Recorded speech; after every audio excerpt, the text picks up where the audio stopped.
I'll send you a link in the external chat too, or external text chat too. Thank you. Private external text chat. So actually, we're not that full, so think of it. Yeah. Thank you so much.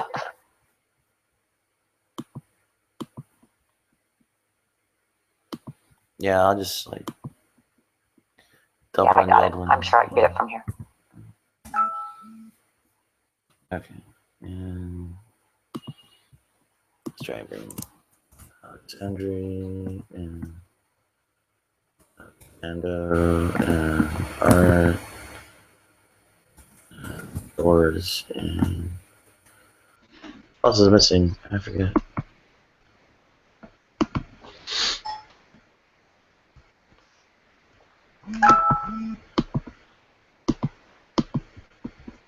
Okay. Looks like we're all here. Did I do it? Yeah, you're here. Yay! Congrats. Totally. So, once we, alright, we'll probably materialize shortly. And there he is. So, yeah, science and religion and transsexualism. Yeah, I think the kinds of accounts given to science are actually very only obliquely relevant. I mean, establishing that things are inborn or innate or natural doesn't actually provide them with much moral justification. It's like, you know, inborn tendencies to do a whole lot of things are than a heck of a lot of people. As Stephen Pinker's Better Angels of Nature points out that, well, in the state of nature, it's a lot more like Lord of the Flies. Oh, wait. That's not so happy, is it? No, but that's really the only thing we could justify on nature is something along those lines. Well, my point would be that you can't really use nature for the moral question, right? So it doesn't actually represent that much, and the kinds of things that it actually has to say about people in my position is just I mean, it might run contrary to some claims, but it doesn't. It's not decisive to the whole question. And you gotta see people like going, "Oh, it's choice, choice, choice." Okay, well, we can debunk that, but then that wasn't pertinent to the moral question to begin with, right? Right, but if you want to be if you want to debunk the fact that it could or could not be a choice, then you'd have to debunk the fact that being like I said before, as shitty as it may sound, that the repulsion to it is also just a choice, that somebody could choose what they are or what behaviors of other human beings that they are, that they either accept, embrace, or are repulsed by. It's a slippery slope to try to try to navigate through. When you want to when people want to relate to it in the sense that they're born that way. Well, if you're born that way, then the sky's the limit. We can all be born whatever way we choose to say that we were born. That's just not a good enough justification for me. Actually, we do need material evidence to show that there's something more in there. And yeah, that's well for gender characteristics and so on of the brain.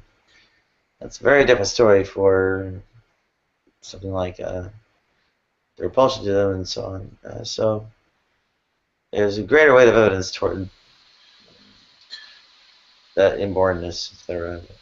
But it doesn't actually Then some answer. all-natural homophobia, like that homophobia might be natural as well. Like that might be natural as well. Then, if you're going to argue for the one, then you have to accept the other. And that homophobia might be natural. It might be some natural response to keep us all in line, and as you guys were talking about earlier, keep us all breeding, as nature would require for us to exist from one generation to the other. And I don't buy that. Well, yeah, transphobia could be inborn, and homophobia too. And again, I mean, it's decide the moral question either way. Right, but then that wouldn't make it right. That doesn't make it right. Like, yeah, I've been saying that all along.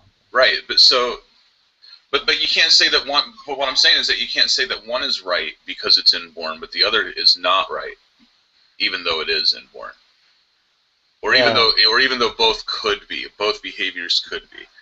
We don't know for sure either way, one way or another. Inborn tendencies toward rape and murder and theft and everything else are demonstrably there. Right, like so you have to so like a natural born arsonist, for example. And almost universal. I mean, the at least the three that I named are like almost universal, fundamental, whatever.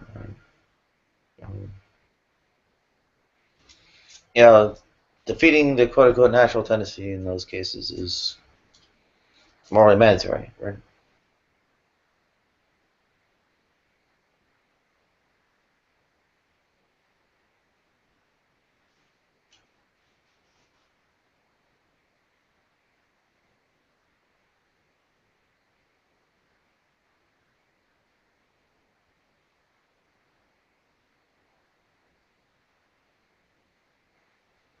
And the question rests more around,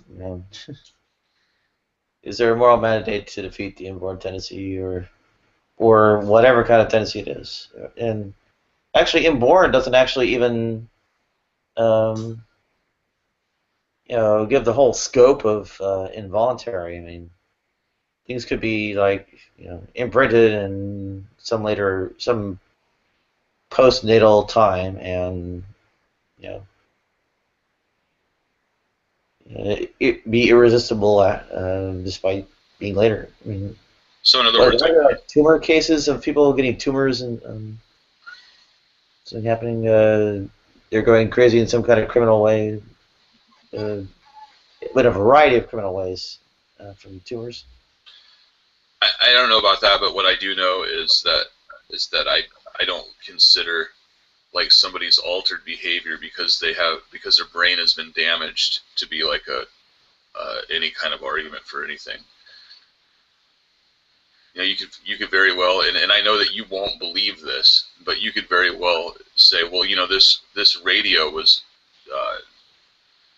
is picking up a different frequency now because I've damaged the antenna. Therefore,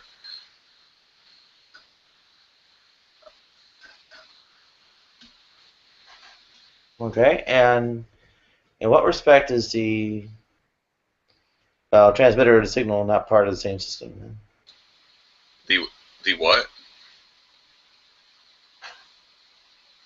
The transmitter of the signal, right? So. Well, I believe that we like receive our identity, like that we receive our identity. We don't like project it just from ourselves. We'd be like a blank sheet prior to that. Maybe have some very, very base behaviors that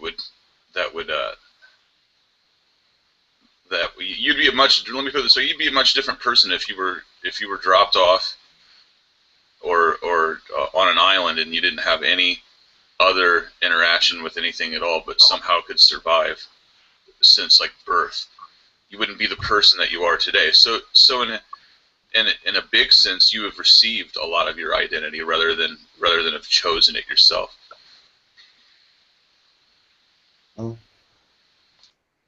Well,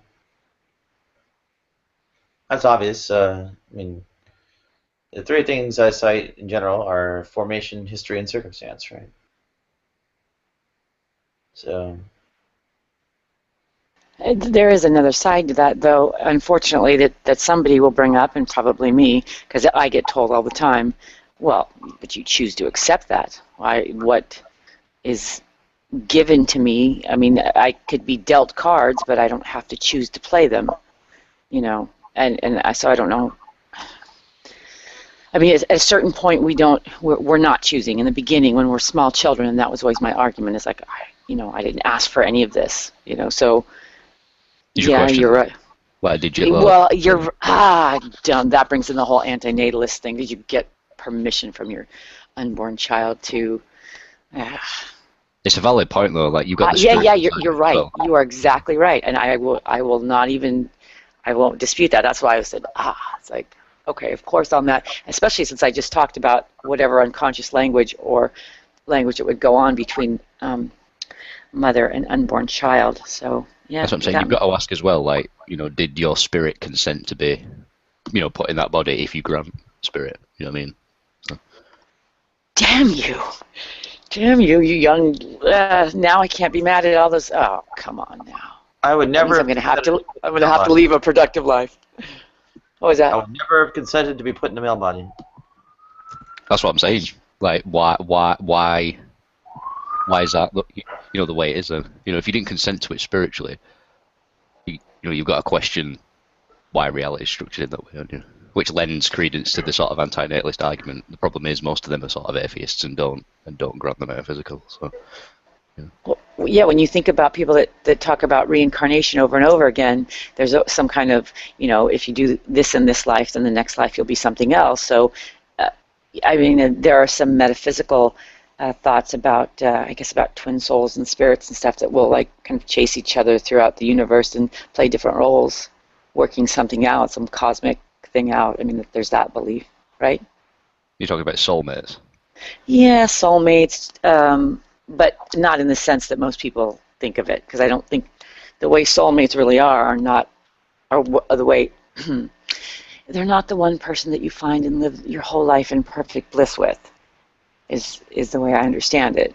The way it was taught to me was, like, my father believes that he and I have been in each other's lives many, many, many, many times, because my father, my biological father, holds a lot of, he kind of thinks like you, and so it's his belief that, like, in the last life, maybe I was a sister. And we could have been sisters, and we worked something out there. And then this life, he's my dad, I'm the daughter. Next life, who knows? I mean, that's plausible, but it corresponds with, soul types correspond with genetics, and soul, that corresponds with astrology as well. So it depends. Okay, yeah. I guess I only know these bits and pieces, so I wasn't quite sure how that fits in. Now I'm even more confused. Yeah, I think. Well, I'm still talking about the behaviors that we pick and choose that are okay, that are not okay. On the conscious plane, right? Right. That are at least attempted to be justified through nature, and ones that we don't bother. Like, we pick and choose those behaviors. Like, nobody would ever say that somebody who is like a serial rapist. Like, nobody would sympathize with that person because they harm other people. But that still doesn't change. It still doesn't change the premise of natural-born behaviors that people have. And if you have to, and to me, it's just inconsistent all across the board. And with people in general, and has been for a long time, whatever is convenient for the society will be tolerated, and as so far as it's tolerated, it will be justified and by any means possible. Even if it's, I don't know. Even though it could be total horseshit, people will still believe in it. People will still believe that people are born to this behavior or that behavior, that they didn't have a decision in the matter. What does it matter? It doesn't want to justify it, right? Or discredit it. You could literally be in a situation where, like, transphobia, homophobia, etc. is inborn, and LGBT affairs or not, and the transphobia homophobia is still be immoral, and the LGBT affairs would still be moral. No, you can make an argument for both. You can either make an argument for both, or you can make an argument for neither. It's the way that I look. If you want to be like consistent with your view in that. Okay, well, then how do you pick and choose? Then by what justification do you pick and choose? You have to use like actual empirical evidence to figure out the factors involved, or ones that are prenatal. Yeah, but everybody refutes empirical evidence. I mean, how do you get empirical evidence on empirical evidence? They might refuse yeah, it. But I've seen. Don't refute it. It's not refuted by. But you see people refute people. You see people give empirical evidence, and someone goes, "I don't believe it." So then what? Yeah, that's not refutation. Well, I have an easy way out. Like, it's easy for me to rationalize. It may not be as easy for other people to rationalize, but my easy way out is that our minds are above nature. It doesn't really have much to do with that. We have maybe some physical responses and some reflexes and things that our bodies are attuned to keep us going. Like, we don't think about it usually. I mean, unless you choose to think about it, which you can. We don't think about our breathing. We don't think about our bodily functions, certain bodily functions much, even though we could. But our decisions and what we do, and in the rest of the time, we are above nature when it comes to that. So I don't have to worry about that, and I can justify it on that end. Yeah, Darwin. Unfortunately, your profile is kind of empty.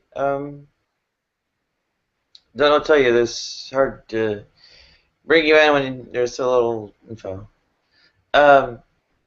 Yeah, I don't think that's really the crucial part of it. I mean, I guess understanding that a moral analysis needs to be made, beyond just things being involuntary is okay. Not terrible. I guess not terribly controversial for me.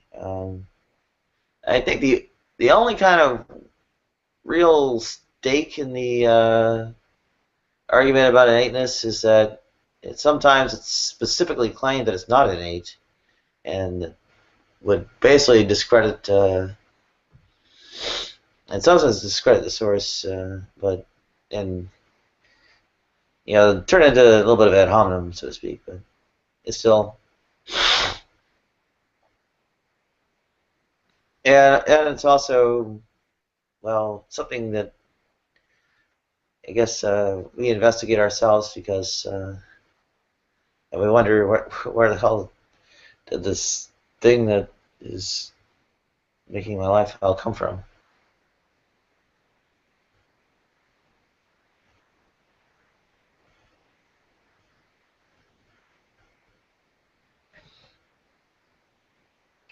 The source of transsexuality is unknown for transsexuals. I mean, I don't know why I am the way I am.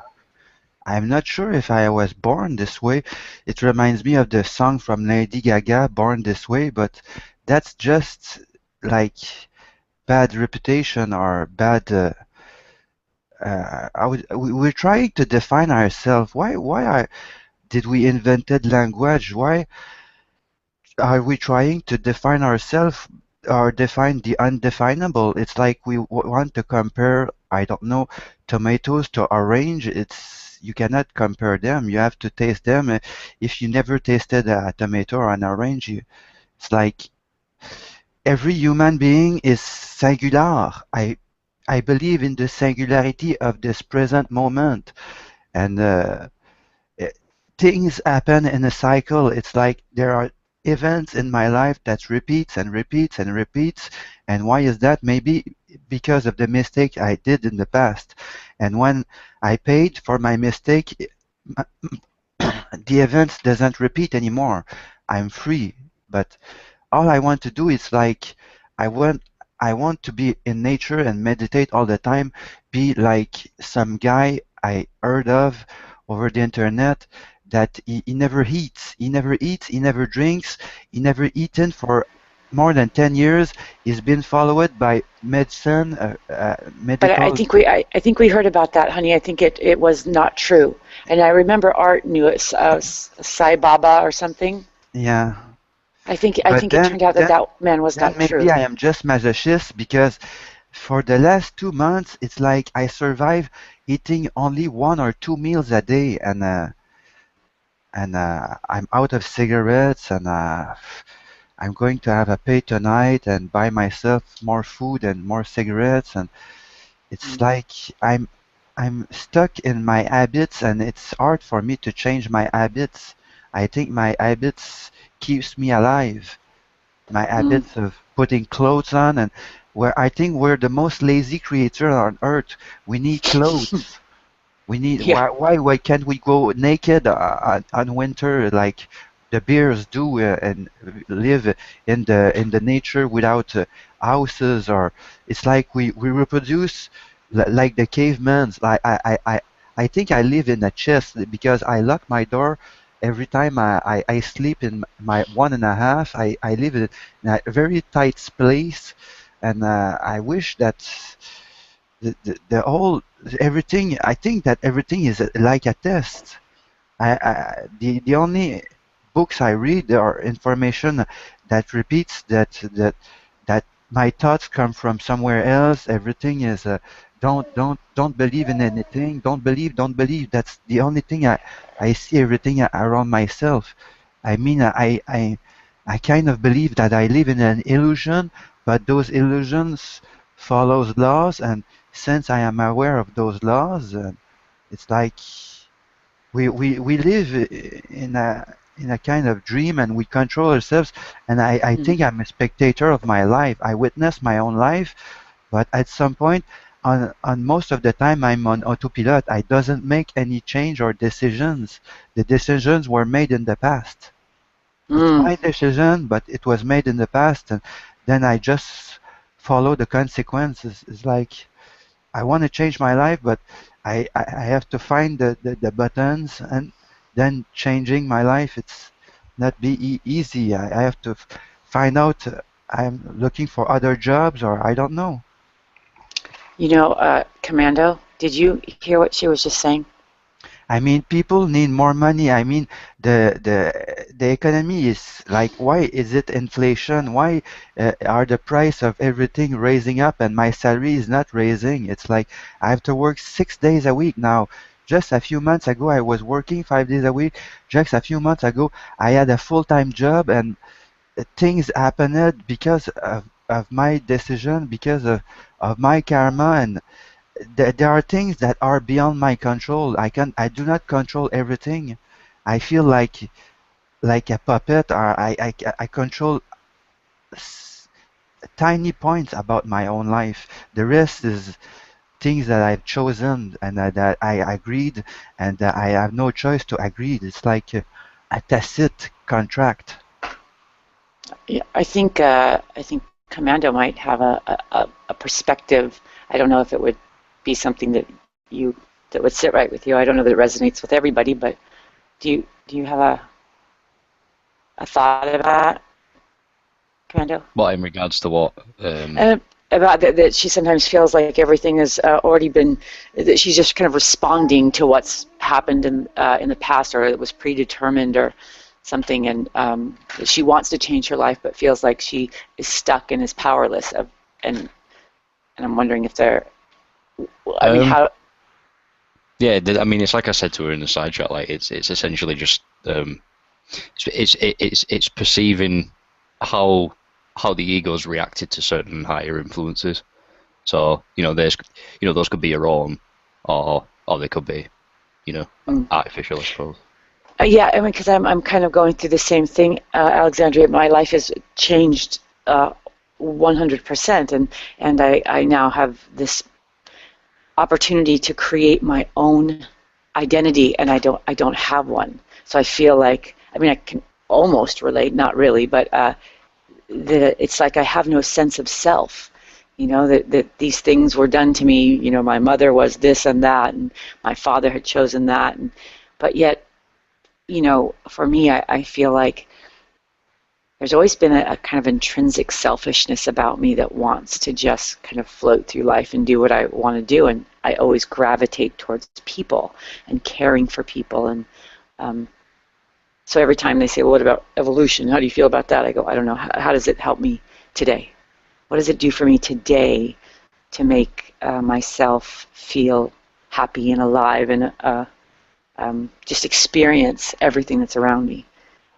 And so I try and think, I try and keep things at a very, for me, a low level. Am I housed? Am I clothed? Am I fed? Those three things, I got that? Okay, let's go from there.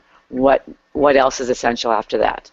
And if I can bring stuff back to that, then I can build, I feel like I can build on it. But as long as the foundation is shaky, and I realize that doesn't answer the question, it doesn't make my life any better, but I can make myself crazy if I try and overthink things.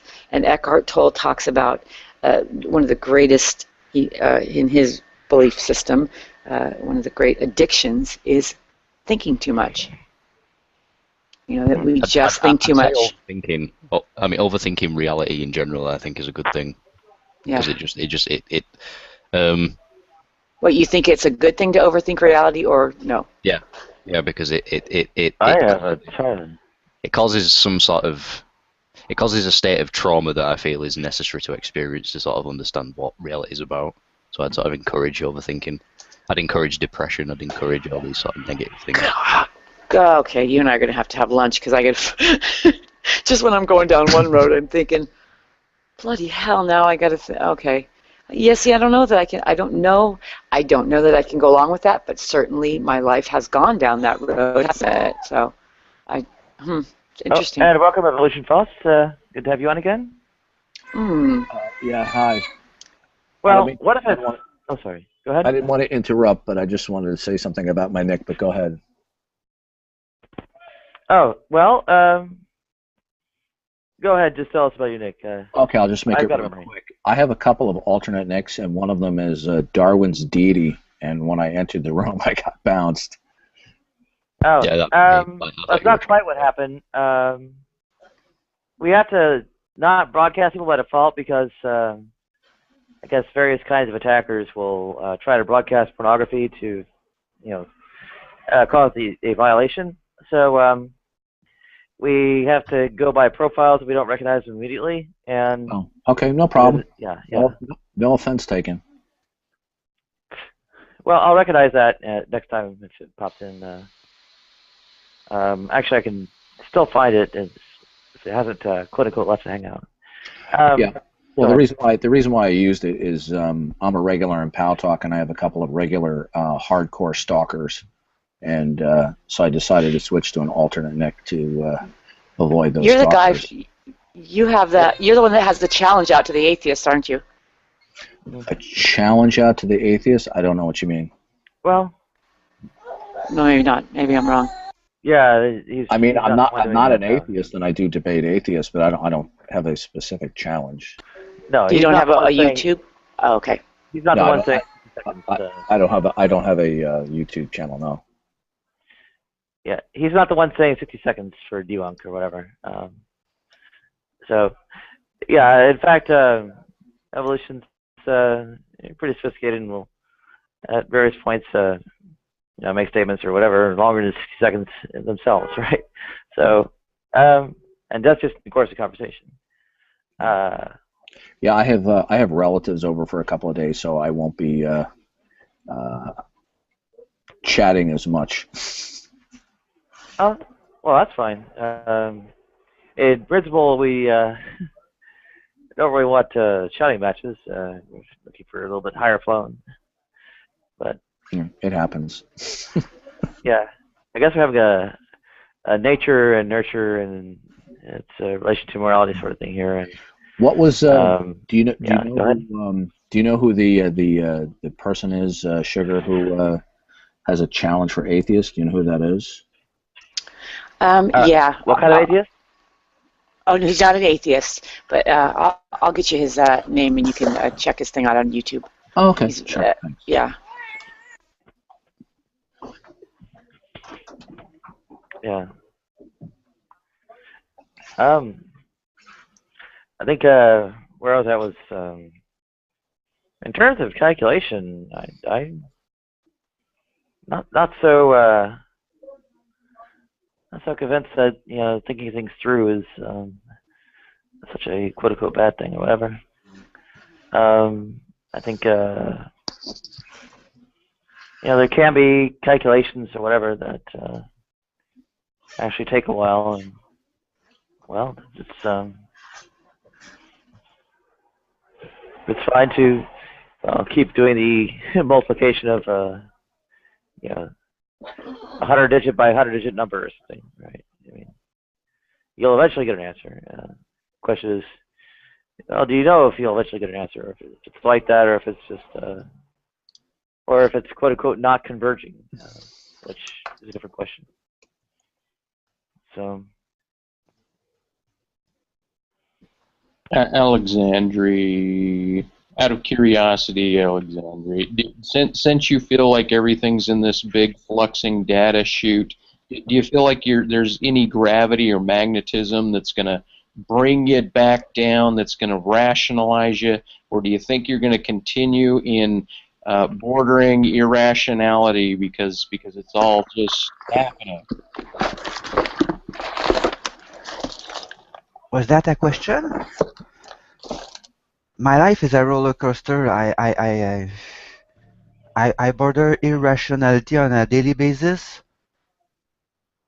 and doesn't make me Is that a because mad or a sad person. I mean, I'm depressed every day, but I'm happy every day. I'm bipolar. I can cry or laugh at any moment for any reason. And maybe because you colleagues at work know about that. I do crisis at work only at one of the restaurant. The other restaurant, it's different. On the Vietnamese restaurant, I never made crisis. I never cried. My colleagues are on a different level of. It's a different attitude or I don't know frequency. I think I'm very sensitive person. I can be when I'm close to people, I can almost feel what they are thinking or what not what they are thinking, but what mood they are in. If they are happy or sad or whatever, I can feel it for sure. do you feel like underneath your right arm and your regular background, do you feel like you have too many horizontal stripes in your environment? Is that what would make you laugh? Is that you have too many horizontal? I love stripes since I don't sniff them anymore. Like 10 years ago, it's been 10 years that I don't touch coke and crack and heroin anymore. Heroin, I never shoot a needle in my arm. I only smoke it. I'm kind of a smoker. Is that a crazy bird next to that upside down stalk in the background? Is that what you call that, a crazy bird, that red thing? Angry bird, angry bird. Is that an angry bird? Yeah. So you've got you got an angry bird, and then you probably have a sad something, and then you have some happy shit, and you're all over the map. That's great. I would actually contest the idea that humans are rational. Right? We necessarily can't really follow, merely deductive logic and such. I mean, I have an aquarium full of. what's that? I have an aquarium full of tutu, puppets, dolls. I Are had those shrimps underwater? once. Are those under agua? No water in my aquarium. But I once had shrimps, and I was able to reproduce shrimps in my aquarium. That's before I went to surgery 3 years ago. I have the video somewhere in my Facebook. It seems that being happy and sad, that seems like balance to me. Sometimes you're happy, sometimes you're not. Yeah, I am balanced somehow. It's like I like being on a roller coaster, going high and down and experiencing kind of paradise and hellish I don't know, point of view on myself.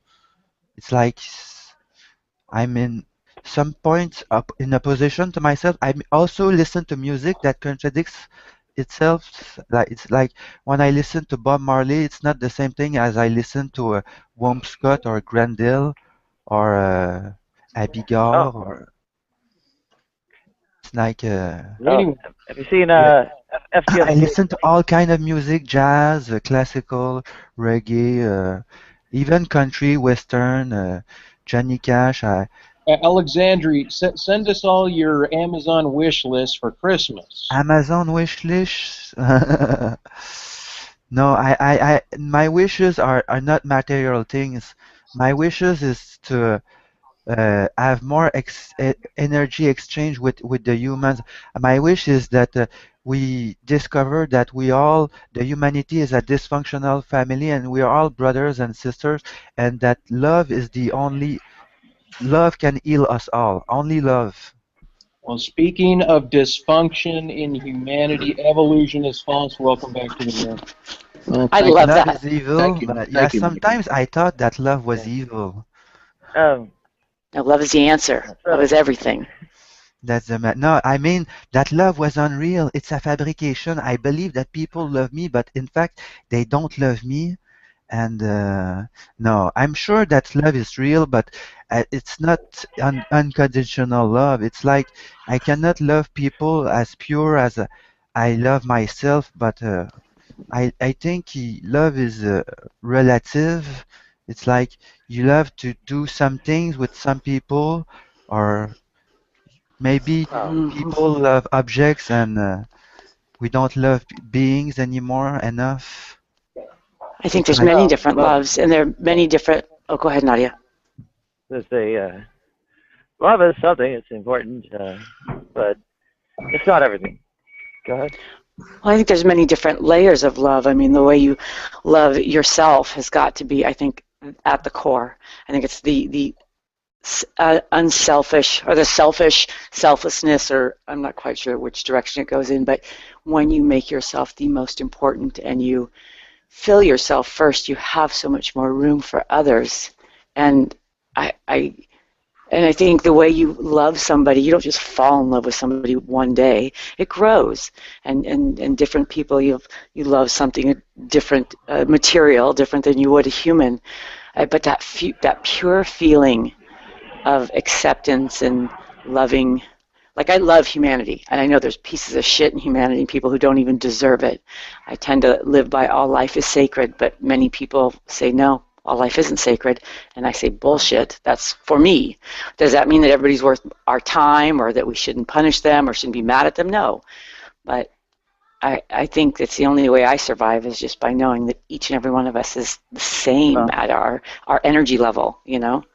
well, let me ask this then. I mean, don't we have, in some respects, duties to rescue or otherwise provide some kind of palliative or whatever for those who are afflicted and such? I mean, Oh, it yeah, I even if think it's so. well, it is in some respect we should regard ourselves as part of the mix of people who are you know, have their welfare considered as part of, the good to be pursued, and it's part of it, not all of it, but at the same time, we have, as ourselves, somewhat more direct access. Sugar, There's, you say there's all a, life is. sorry. No, you done? Um, well, I'll wrap up quick. I mean, we're with ourselves 24/7. So you said that say you could provide nursing care around the clock to someone who's I don't know, had liver failure like my husband did. You have the same thing kind of locked into yourself, and that I think is kind of where the I don't know duty or opportunity, etc. Falls into. Go ahead. Yeah, Sugar, you said you think all life is sacred. Do you mean all biological life, or are you just referring to humans? No, I think that all life is human, not just, well, I don't know any other, when you say biological, I'm assuming you're meaning plant, animal, human, Yeah, I right? mean, are Yeah. rats sacred? Well, not in the reverent sense where you're going to pray to them, but in the sense that, you know, even just in the mindset, right?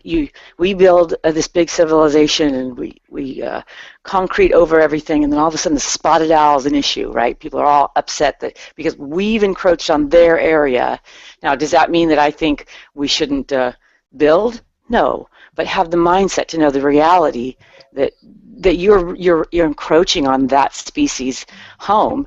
And basically it's human arrogance, like who the hell are you?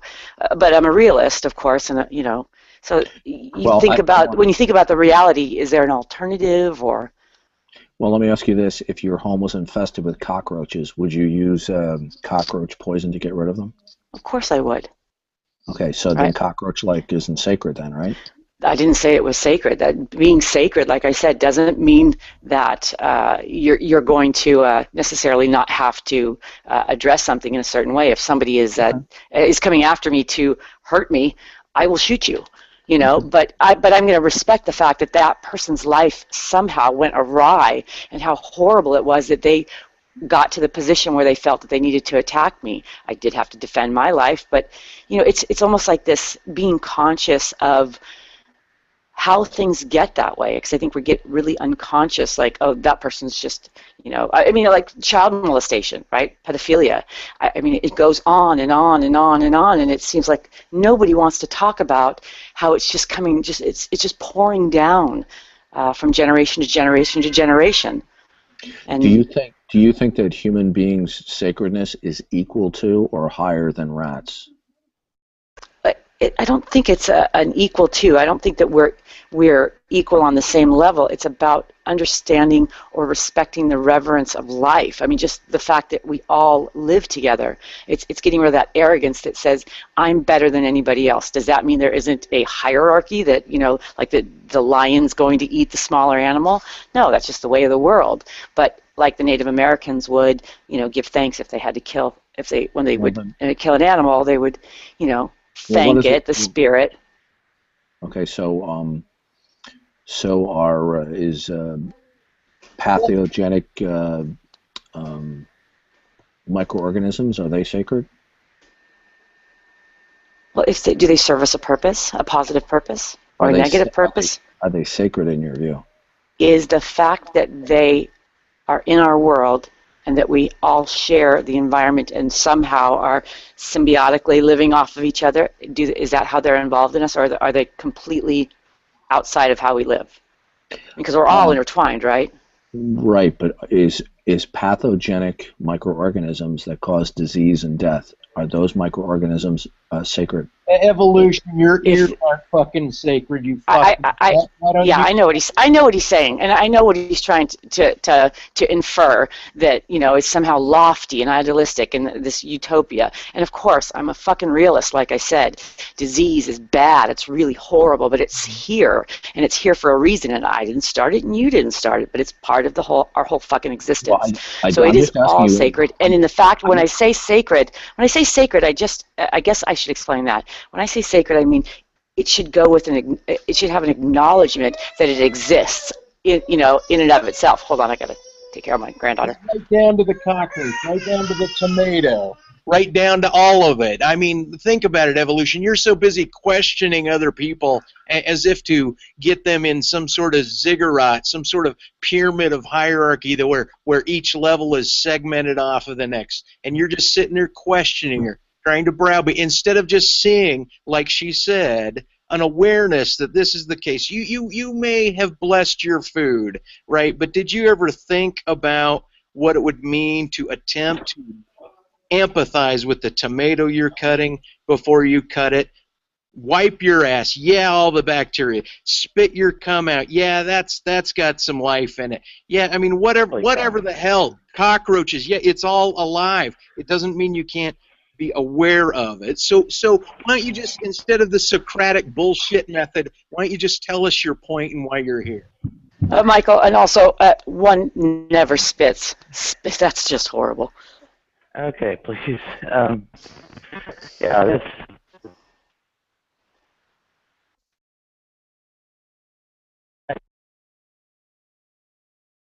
Oh, I'm sorry. I didn't make him feel welcome. I wasn't very thoughtful. I guess I wasn't very thoughtful. I didn't think how he was approaching you was very sacred and funny comment also. Yeah, I didn't appreciate that either. So, I mean, we're trying to have a more refined or whatever conversation than that. Michael, you know you just white knighted me, right? I don't know, but Yeah. Classic white knighter. I You know what? About, but. I've been white knight raped. I got to contact a feminist. Well, yeah, it wasn't really about you. It wasn't about saving you. It was about just something about his tone was rubbing me the wrong way. I apologize. It's none of my business to police neither or not be civil. I could be civil, right? I could be. I knew what he meant. I knew he was. You were exactly right, though. That I think that was his agenda. He wanted to make me seem like some kind of idealistic idiot, that I didn't really get what I was saying, and that I was walking around making sure that I didn't step on a crack and don't wash my hands because germs are sacred. And that's not what I meant. And maybe I should learn to frame my position better. I think you did fine. I don't know. I just thought it was parlayed. I thought even if I did white knight, No, I loved it. I loved it. I apologize to Nadia because she wants a civil room. She's not trying to break any rules. But then she censors my art, and now she doesn't like my oratory style sometimes. And I understand. I apologize.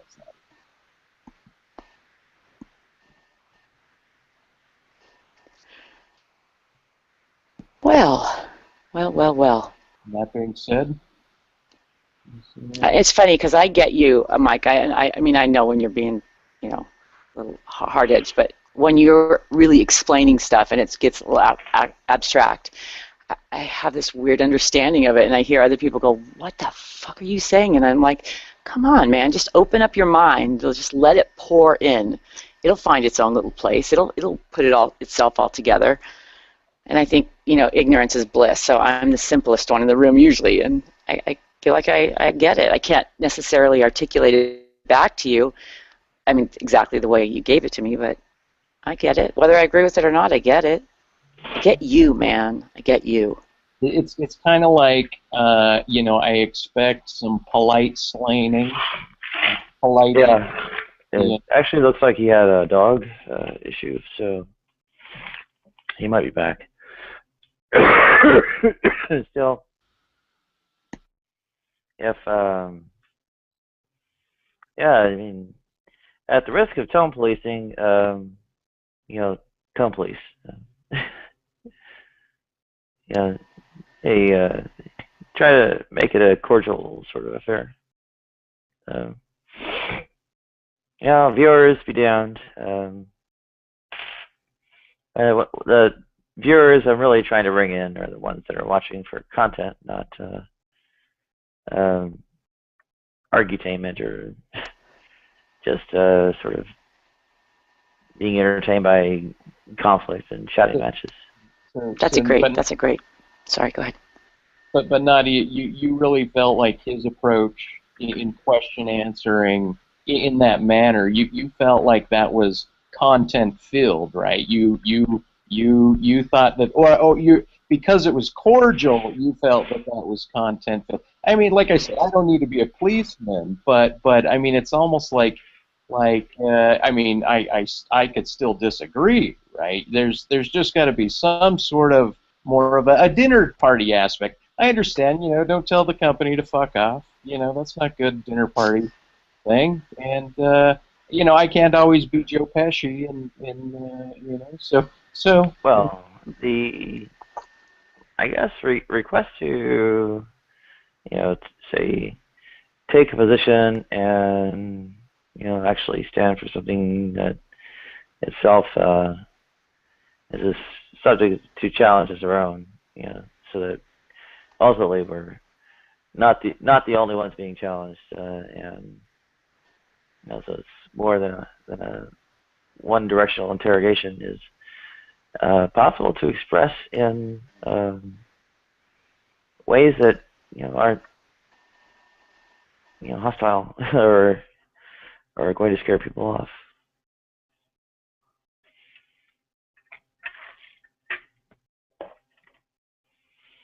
I guess it's been like, oh well, I want to raise a meta issue. It seems like the conversation seems to be a one-way interrogation, and we really wish you would actually take positions and defend them as opposed to interrogating us about our own. Right? I mean, you could just say it outright.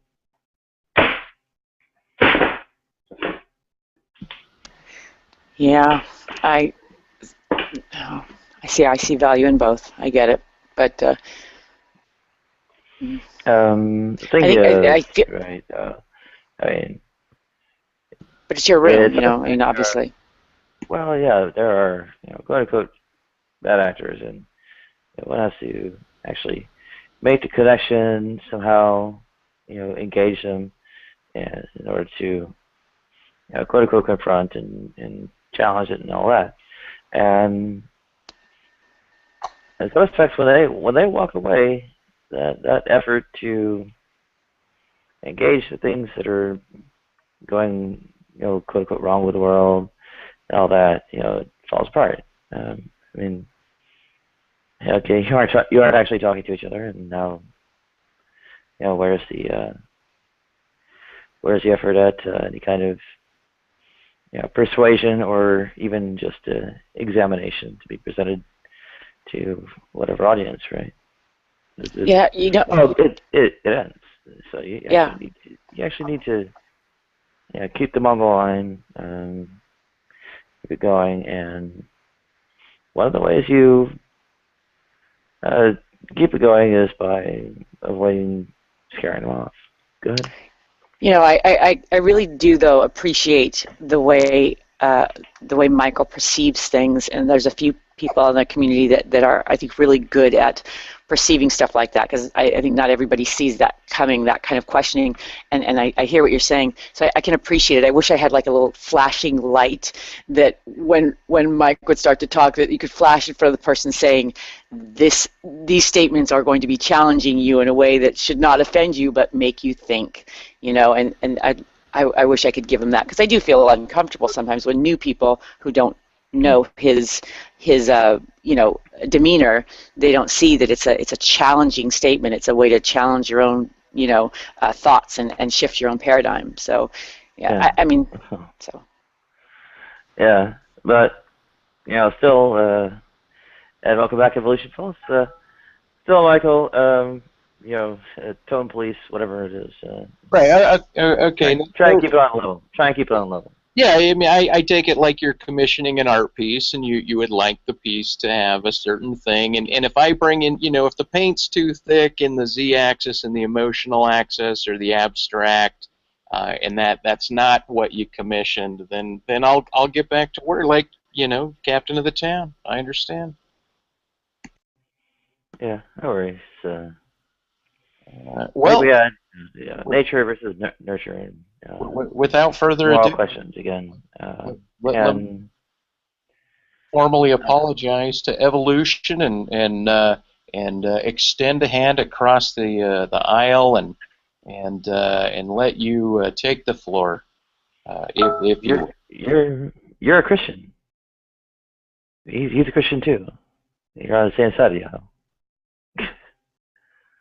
I don't know about all that business, but there's 40,000 different sides to Christianity.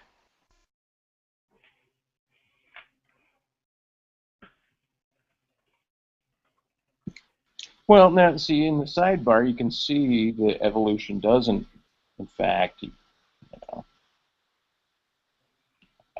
I could drop out. Evolution finds me unproductive because my angle of approach thwarted his angle of approach, and so I'm called toxic. I understand. Okay. Hey, if you've got That's fine.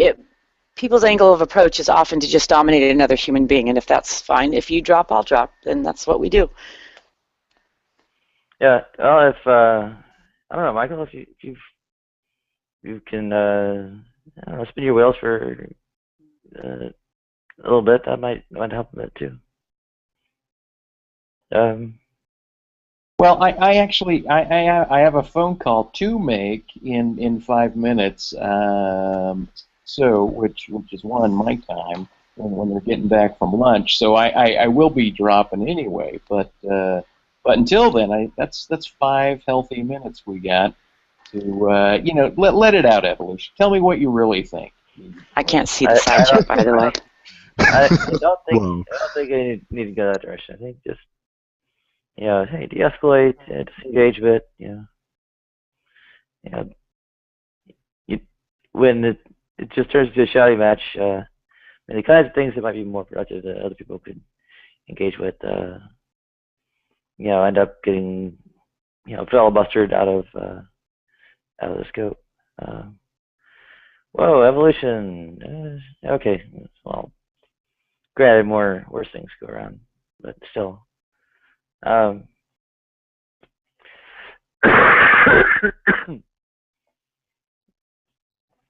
Yeah, give us an opening. We can. I think we can. Get somewhere, and even if it doesn't change our fundamental worldviews, we can at least explore some kind of narrower topic, right?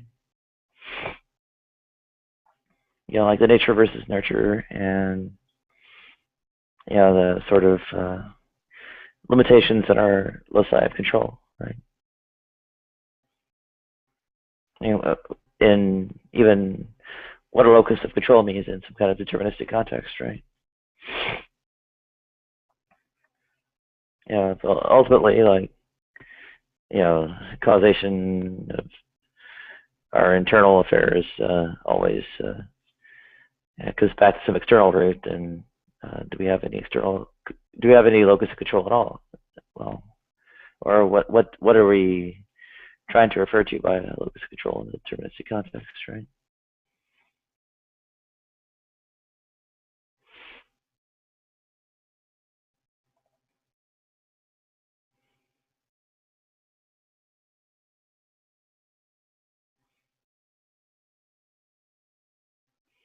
In some respects, I think it's a little bit nebulous. I mean, it's like, is something attributable to our person, even if our person itself is or personality is somehow otherwise determined. Kind of like it passes through, or the chain of causation passes through some kind of nexus that relates it to our identity, right? And yeah, that's basically what we're talking about.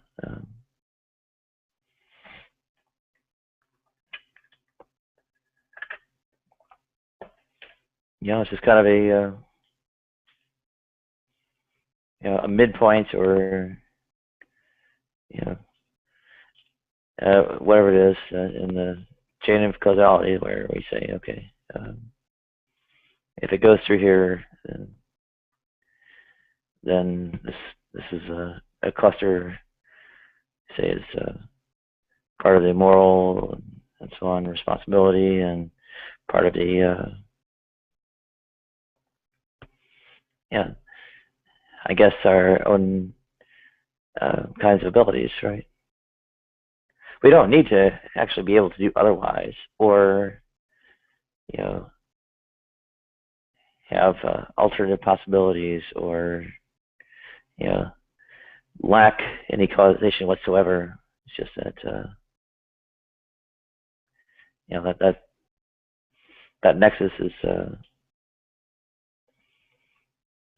that where the attribution falls, right? So.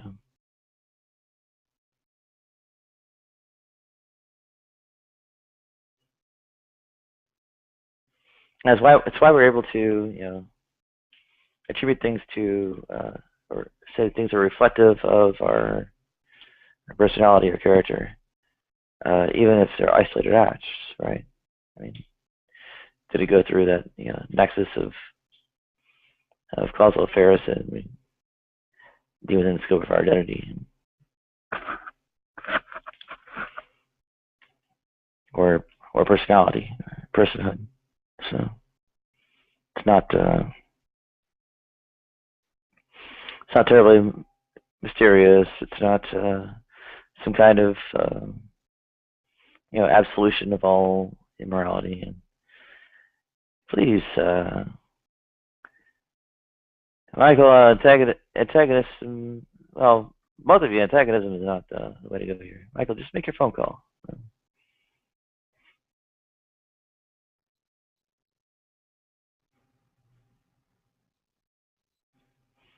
Yeah.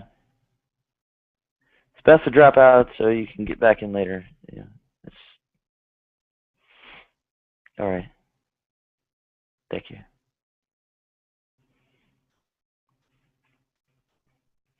Yeah. Unfortunately, they do party shots like that when I talk them down. But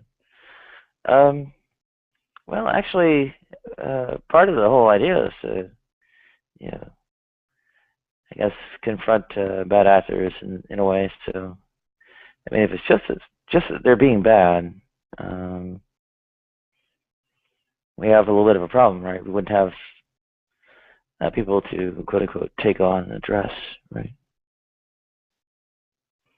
And welcome, Alex. Bear with me while I check out your profile here.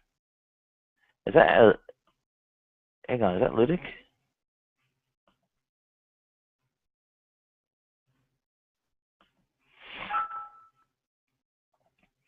I mean, it's like saying, okay, well, David Duke shouldn't be let on because he's a racist. And it's kind of like, wait a minute. How do you debate that racism is unjustifiable and immoral if the representative of racism doesn't show up?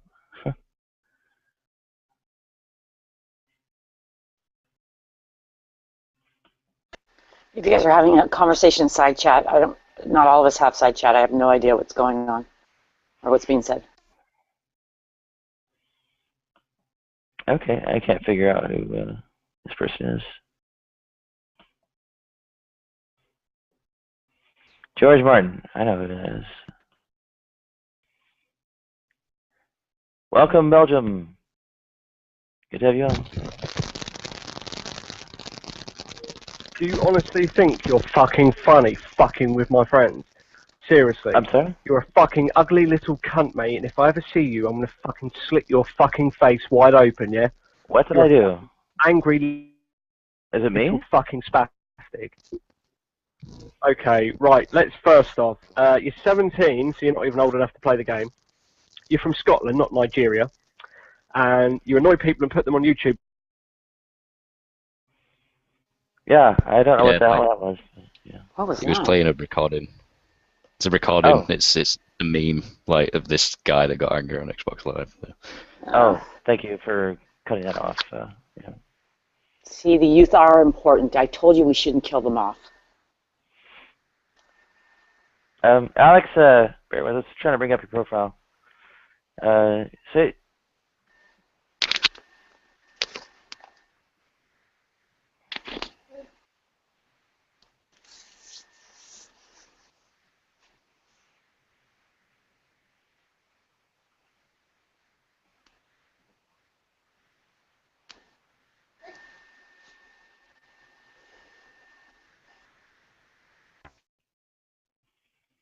Okay. I guess I'm trying to make clear that religion and politics are the kinds of things that go on here.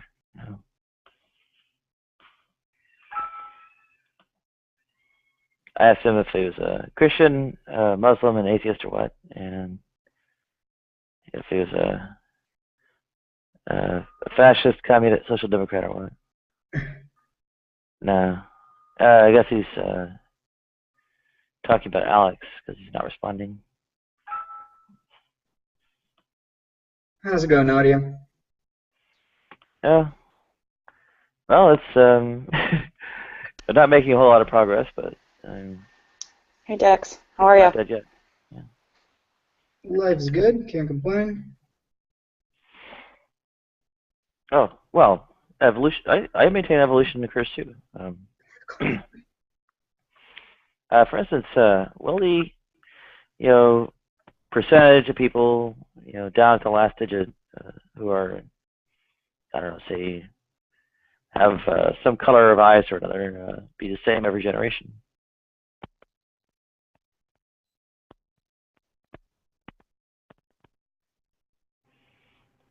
Well, So is I maintain evolution? that. Well, no, seriously, just eye color. Blue eyes, brown eyes, green eyes, whatever. Blue eyes is like What? a limited time offer. Like Mhm. future Double humans recessive. more than likely won't have blue eyes. They're all like there is only like a span that blue eyes are going to exist in human history, in my opinion.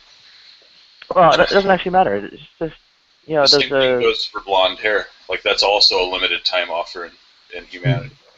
well, it's okay. Even if that's the case, there's a percentage, who have whatever color hair or whatever color eyes or whatever it is, stay the same over time. I mean, there's going to be a different percent of the population of humans that have, green eyes, brown eyes, blue eyes, blonde hair, red hair, black hair, whatever. Mm. Yeah, it's a different percentage. I think that part of The expression of the trait, that's an allele. But if you want to, Percentage breakdowns across different possible expressions of the trait, whatever the alleles, the percentage breakdown changes over time, and there you go, you're done. That's evolution. It doesn't need to actually go toward anything. It doesn't need to make you really better. It doesn't need to do any of that. It's just the distribution of alleles in the population. but if we're going to attribute like a function to say, for example, pigmentation of eyes, like the pigment in our irises, blue eyes is the overwhelming inferior model to brown eyes. Brown eyes are like better than blue eyes. They do what pigment does better than blue eyes. Yeah. Well.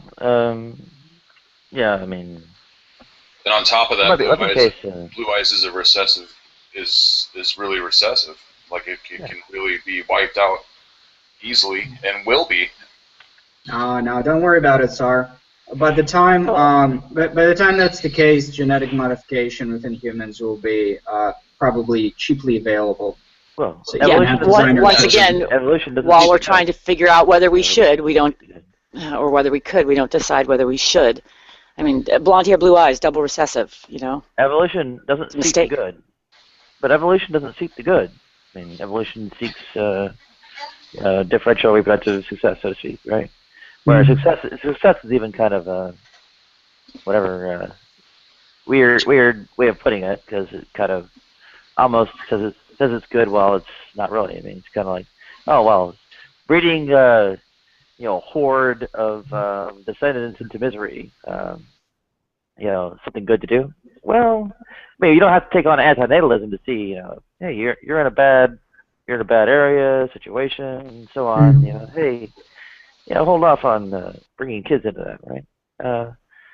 You don't need antinatalism for that. I mean, you can say, oh well, hey, there's that part over there of the world that's got things going on a bit better. Have your kids over there. Yeah. You can do that without antinatalism. You can say, that's the differential breeding success of evolution. That's what I'm saying. Yeah, well, that's actually it's along the same lines. Only pertinent. No, it's only pertinent as I guess they make a false claim that it's not some kind of innate thing, and okay, you can demonstrate that they're not reliable and they're kinds of factual determinations regarding the condition and such, right? That's borderline ad hominem, and you have to ground it in something else. You're only really, I mean, you can, to Saul, I mean, only until, once you are enlightened to the fact that you are in control of your own destiny. But before then, when you're a child, you don't know that. You don't know that you have the power and the ability to change things, and that's what shapes you. But once you, get the acknowledgement of it, that, hey, I'm in control of my world, then you are responsible. I certainly have, messed that one up. I've messed it up, I know that I'm responsible. I don't have to hold on to all this anger and hurt, but I do it anyways. We're not in control of I don't our destinies. That's even kind of oxymoronic. Well, yeah, I mean, not to a total extent, but I mean, there's just some things we are and some things we aren't. That was kind of my point, knowing. I sent the link in private external text chat to you, so you could hop over. That would help. Thanks. Yeah. Okay.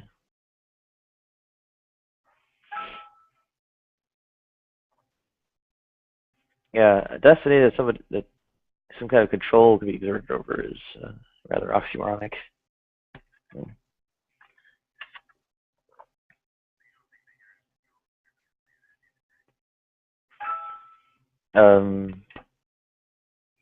Well, destiny is kind of a vacuous thing anyway. Well, the trouble with destiny is not that it's mutable, but that it's vacuous, right? It's just okay. Well, that's what's going to happen. So.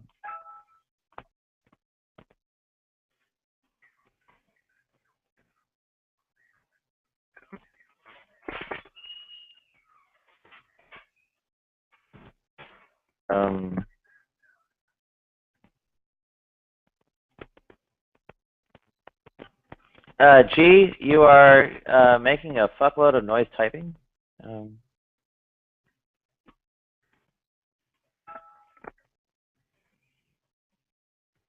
Okay, Balthazar, you are too. No, it was both of them. Both and. Balthazar, you are too. Yeah. Thank you. Okay. So, well, it's not that it wasn't, has no relationship to the quote-unquote choices. It's that the choices were themselves subjects of determining forces, right? Formation, history, and circumstance.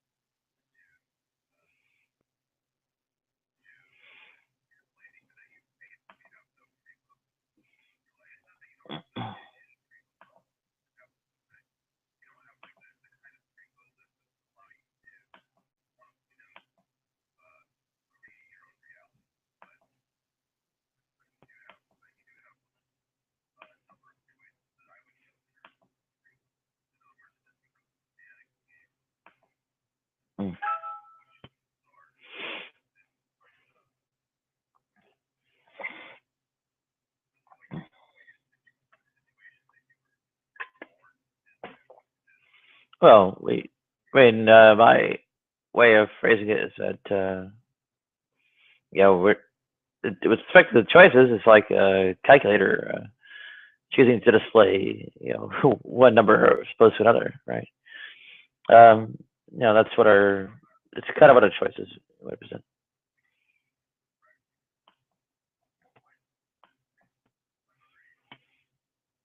Well, agency is not really there.